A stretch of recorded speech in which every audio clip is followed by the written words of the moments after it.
Y aquí está lo prometido, la reacción en Uzbekistán después de que supieron de que Colombia iba a estar en su grupo en el Mundial.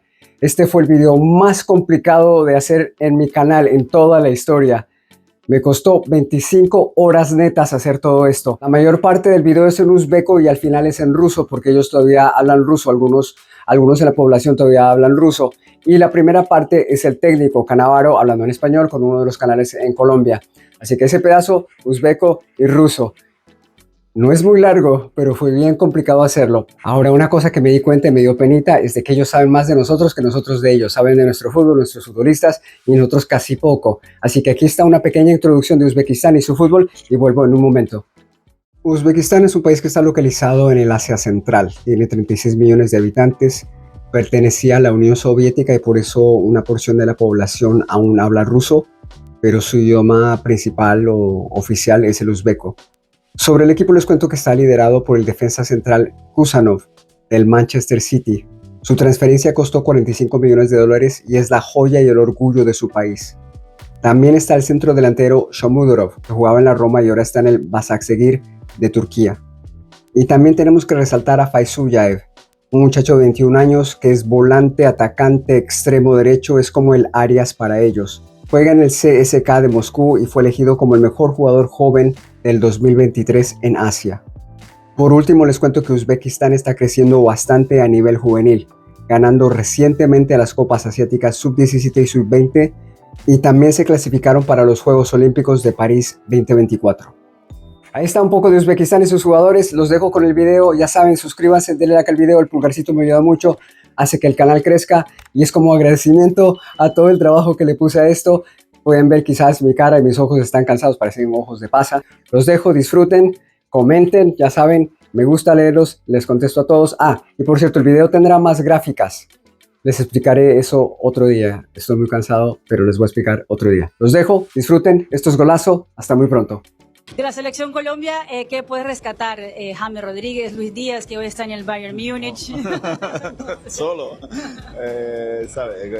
cuando tienes ese jugadores, cuando está a este nivel, es siempre difícil, porque importante luego que vas al mundial, tiene que demostrar que eres bueno. Entonces, vosotros tenéis una buena selección, una óptima selección, estáis en el 36º puesto de la FIFA Ranking. Seguro que va a estar un grupo muy divertido, porque también tenemos el Portugal. Para nosotros va a ser muy duro. Asosiy o'yinchi kim? James Rodríguez Kolumbiya terma jamoasining yuragi va ruhi, ehtimol eng yaxshi o'yinchisi ham hisoblanadi. Ammo Luis Diaz shubhasiz jamoaning hozirdagi eng nomdor va yulduz futbolchisi sanaladi.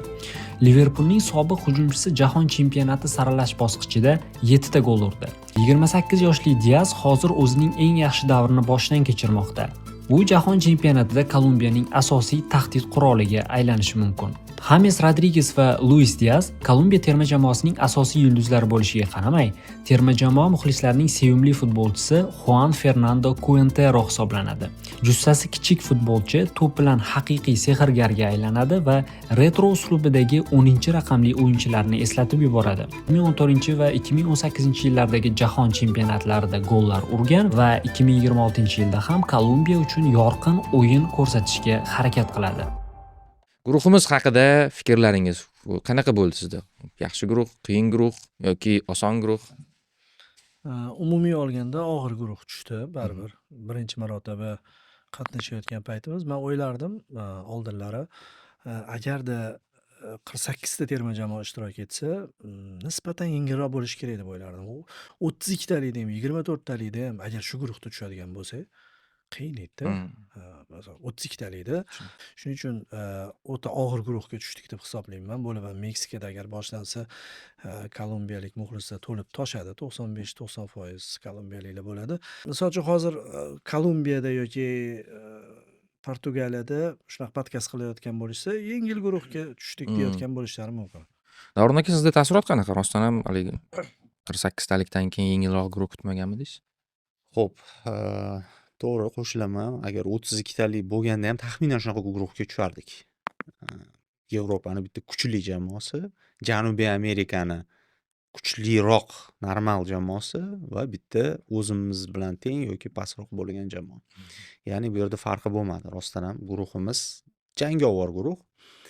Lekin birinchi o'yin o'sha kolumbiyalik jurnalistlar podkastda o'tirib bizga oson guruh tushdi, birinchi o'yinimiz O'zbekiston bilan deb turgan bo'lsa, bu bizga plus. Shunaqa munosabat bo'lsin deb xohlayman. Xuddi shunaqa yondashuv bilan jamoa ham maydonga tushsin deyman. Bugun oson o'yin tushdi bizga, yutib olamiz, 3 ochko olamiz.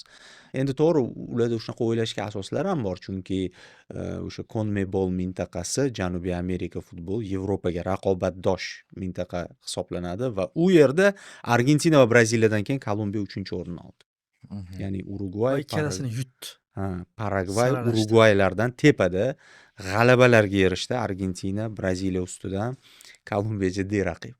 Ammo Kolumbiya talantli yetishib chiqadi ko'pincha. Hozir ham lideri bor. Luis Diaz hali u yerda James tarkibga tushmasligi ham mumkin, chunki hozirgi formasi unaqa yuqori darajada emas. Shuning uchun Kolumbiya bilan o'yinimiz, birinchi uchrashuvimiz final bo'ladi biz uchun. Guruhimizning finali shu. Kolumbiya terma jamoasini men qarab chiqdimda. Tarkibi. Uchligi, hujum uchligi Kuchli ekan. juda kuchli edi. Sportingdan James Luis Suarez bor Rodriguez, ekan. bu tomonda Luis Diaz va Duran ham o'ynagan ekan. Keyin o'sha Luis Suarezmi degan futbolchi oxir pay faqat gol urayotgan ekan. O'rtalari ham yaxshi ekanda, baribir darvozaboni uncha emas. Shu tomondan Kolumbiya o'ylaganimizdan yomonroq. Yomonroq deb o'ylayman. Luis Diaz dunyoda eng zo'r pressing qiladigan futbolchilardan bittasi bo'lib turibdi. Kolumbiya Janubiy Amerikada so'nggi 3 yil ichida eng yaxshi jamoa bo'lib turibdi. Eng stabil jamoa bo'lib turibdi. Kopani finaliga chiqdi. Braziliyani orqada qoldirib, eng yorqin o'ynab jahon chempionatini birinchilardan borib hal qildi. Hozir ham FIFA reytingida 13-o'rinda turibdi. O'yini jihatidan, masalan, Yevropa jamoalari bilan o'rtoqlik o'yinlarini ham ko'rdik-ku. Juda tez, o'ta tez. Portugaliyada kombinatsion futbol birinchi planda bo'ladigan bo'lsa, Kolumbiya jismoniyat ustida o'ynaydigan jamoa. Bu bizga eng noqulay ikki xil uslubdagi jamoa. Ya'ni to'pni bizga bermaydigan jamoa. Будет у Узбекистана точно две сильные сборные, потому что и Португалию, и Колумбию мы точно в этот разряд можем занести. Задачу ставить надо, выйти из группы, но это будет очень непросто в таком квартете, в таком солидном, в такой солидной четверке. Ну и давайте, собственно, поговорим про соперников сборной Узбекистана. Это экспресс-реакция на жеребьевку чемпионата мира, как вы догадались. Колумбия, 13 место в рейтинге FIFA, 3 место заняла Колумбия в отборе Южной Америки, CONMEBOL, и набрала столько же очков, сколько, например, сборные Уругвая и Бразилии. И у Колумбии действительно по игре едва ли сборная слабее. В Колумбии все еще есть Луис Диас, это яркий игрок из Баварии. Есть и Хамес Родригес, кстати, который до сих пор, как и Давид Аспина, яркий вратарь, они не завершили карьеру в сборной, и они оба на чемпионат мира, скорее всего, поедут. Есть еще очень яркий Дани Муньес на правом фланге, который играет за английский Кристал Пэлас. В общем, по именам очень и очень солидная сборная, которая заслуженно занимает место в мировом топе. Все-таки 13 место в рейтинге FIFA, то есть в топ-15 по официальной версии. И важно помнить, что на последних своих 2 чемпионатах мира, это чемпионата мира 14 и 18 года, сборная Колумбии выходила в плей-офф. И да, в первом туре. Со сборной Колумбии это будет, наверное, чуть-чуть проще сделать, чем со сборной Португалии, но всего лишь чуть-чуть. Вы понимаете прекрасно, что сборная Колумбии — это огромный фаворит в матче со сборной Узбекистана. Это и опыт выступлений на Мундиале, и просто сильная команда.